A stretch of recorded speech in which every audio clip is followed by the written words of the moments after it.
It was my 19th birthday, a rather dark time for me. I had just broken up with my girlfriend and was not emotionally in the best of places.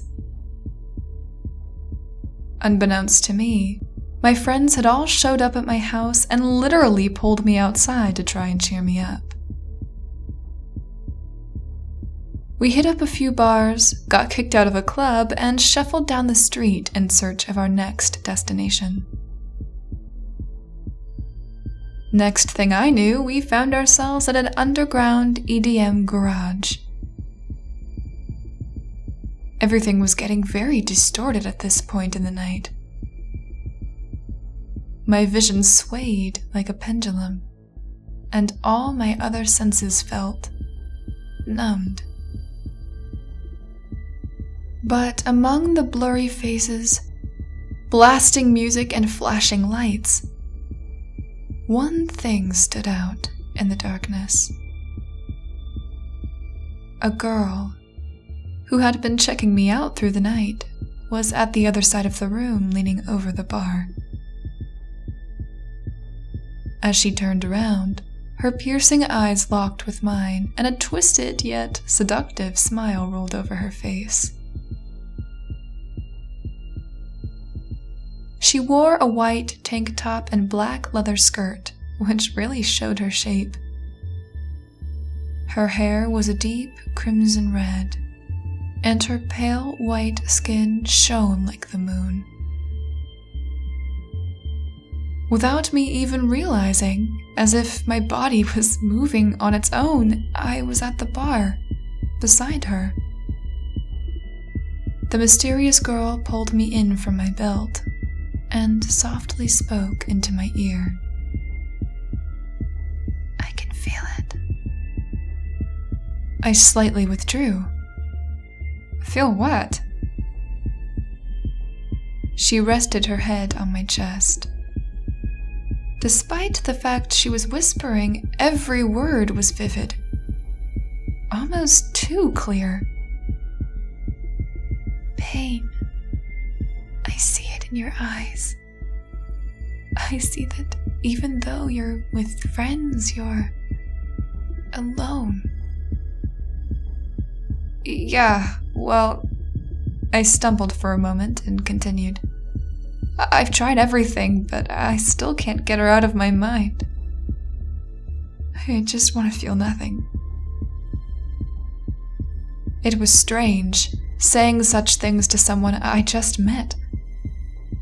Perhaps it was due to my drunken state, but I found all my subconscious thoughts trickling through and eventually making their way to my tongue. She slowly ran her fingers from my shoulders down my arms. "Perhaps you're taking the wrong approach." I felt a breeze, a sudden feeling of clarity as the mysterious woman took my hand. "I'm Monique. What's your name?" "Jacob." And with that, we floated onto the dance floor.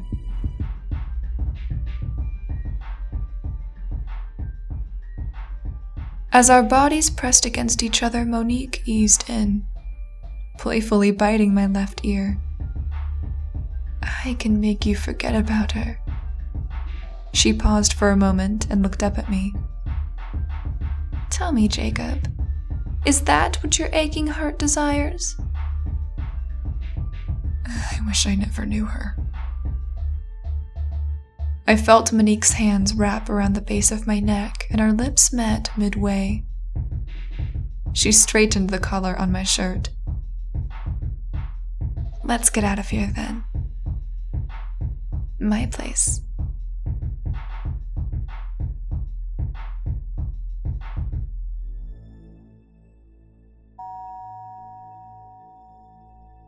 I woke up the next day and carried on with my personal life.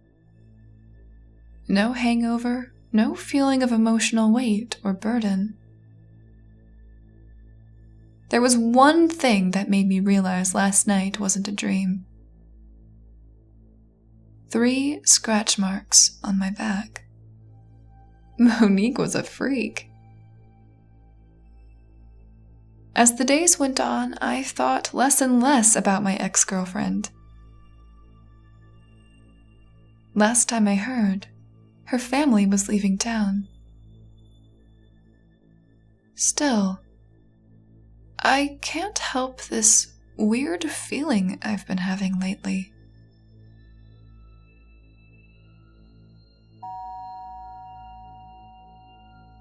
My friends keep asking me how I'm doing. I went to class today and my buddy Sam came up to me. "Hey, Jake, can we talk for a moment?" I looked up from my books and beamed up at my childhood friend saying, "Of course. What's up?" Sam and I stepped outside, and he looked at me with a worried expression. "I'm just checking on you. I'm happy that you're doing well and moved on from Melissa, but this isn't like you to let go so quickly." I looked at him, quite puzzled, and said, "Who's Melissa?" Sam laughed in disbelief and looked at me with a toothy grin. "You're messing with me, right? I'm guessing this is your new way of coping with it, huh?" Yeah, sure, Sam." I had no idea what he was talking about. As Sam began to walk off to his next class, I said, "There is one thing that's been bothering me, though."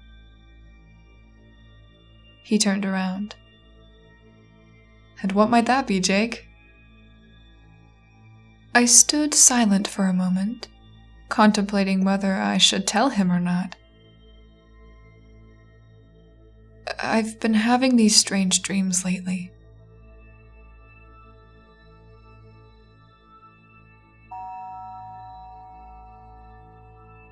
They started happening more frequently. Almost every night. Some vivid, others distant. Sometimes I hear people screaming, begging for their life. Other nights I would see myself, trapped in a dark room with a rope dangling from a beam above me. Then I'd hear footsteps arrive at the door. The rusty knob would turn, but before the door opens, I'd wake up. My therapist continued to scribble on his clipboard, his eyes peering over at me. "And you're saying that you haven't had any traumatic events in the last year, correct?" "That's right," I replied. He put the clipboard down. "I advise you take some time off from school and work. People can break under the immense pressure. It can be their environment or individuals around them, family, teachers, peers, even significant others." Dr. Richards wrote a doctor's note, along with a prescription for some drugs that I was to start taking before bed. "Okay, Jacob. Great start to our first session today. Perhaps we could get into more detail about your dreams next time we meet." "Thank you, Mr. Richards." I got the week off to unwind, and hopefully I'll be able to shake off these terrible nightmares. I hope it works, because it's getting to the point where I don't know what's real or not.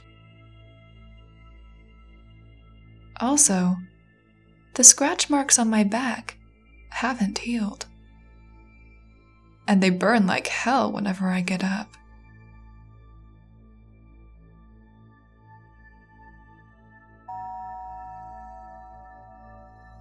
It's getting worse. They're much more graphic than the previous ones. Before it was just screams, now I see them. They're lifeless bodies as I stand over them, my body covered in blood. It felt so real. and then I wake up, though it feels like I was never asleep in the first place. I'm losing my mind. Why is this happening to me?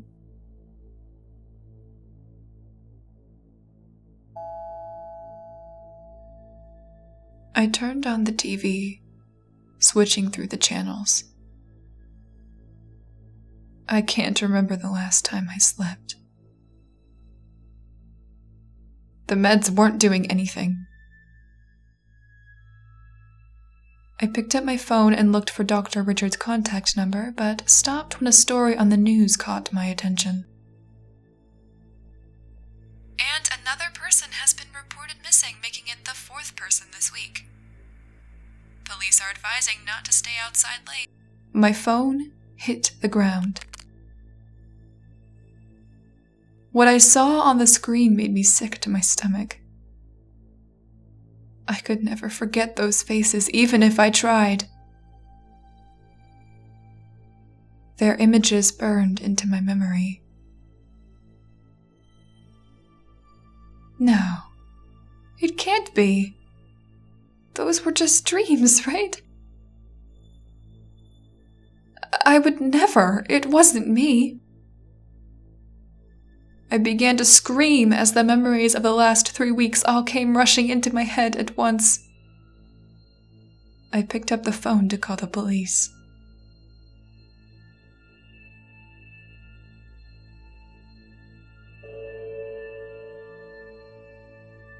When I woke up, the smell of sawdust filled the chilling air, and the hollow sound of wind could be heard in the distance.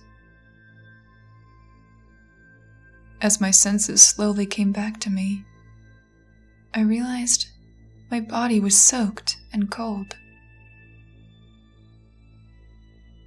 I squinted my eyes open and screamed at what I saw next. I was in a pool of blood, resting on top of a dead body.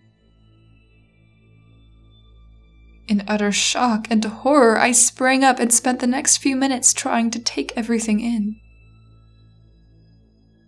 I bent down and turned over the lifeless body.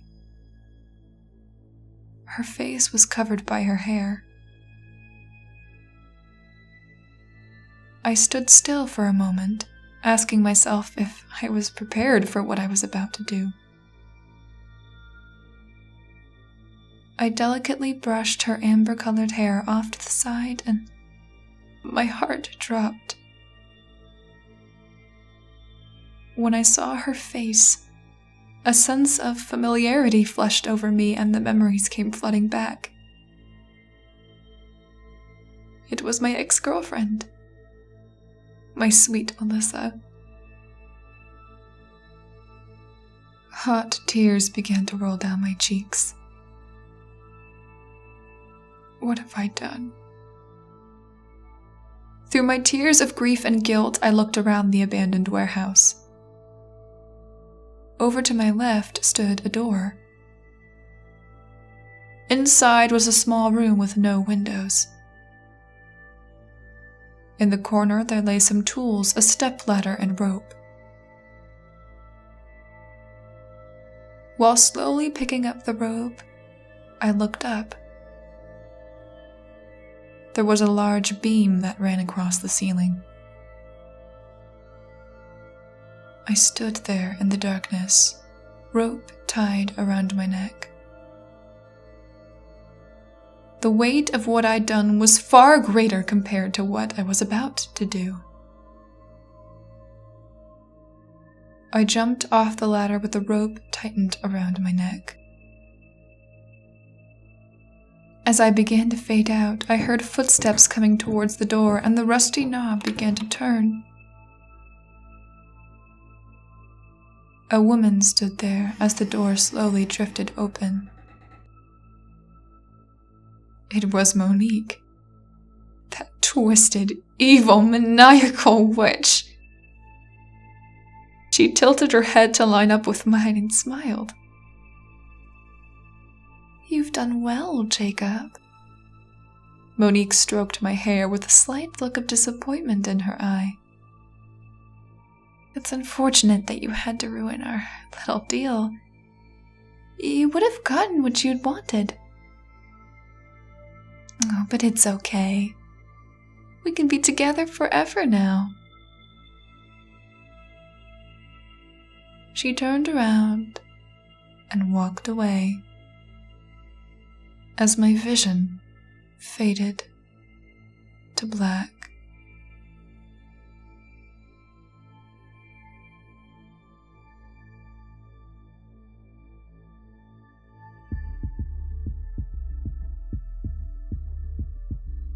The young woman and her friends stepped into the club. All of them paired up and went for drinks or danced the night away. All but one. Linda awkwardly stumbled onto the dance floor by herself and stood right in the center. She sighed. This wasn't the first time she'd gotten ditched by her friends. Just as Linda was about to leave, she heard a voice in the crowd. It was almost too clear. Going so soon, darling? A tall, handsome man walked up to her. Linda's heart skipped a beat. A twisted yet seductive smile rolled over his face. Don't take it the wrong way, but you look like you could use a friend in a place like this. Yeah, I'm new in town. Nobody's really given me a chance yet. No one but you.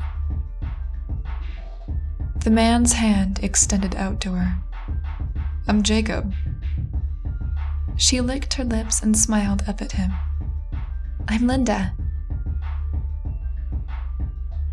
And with that, he took her hand.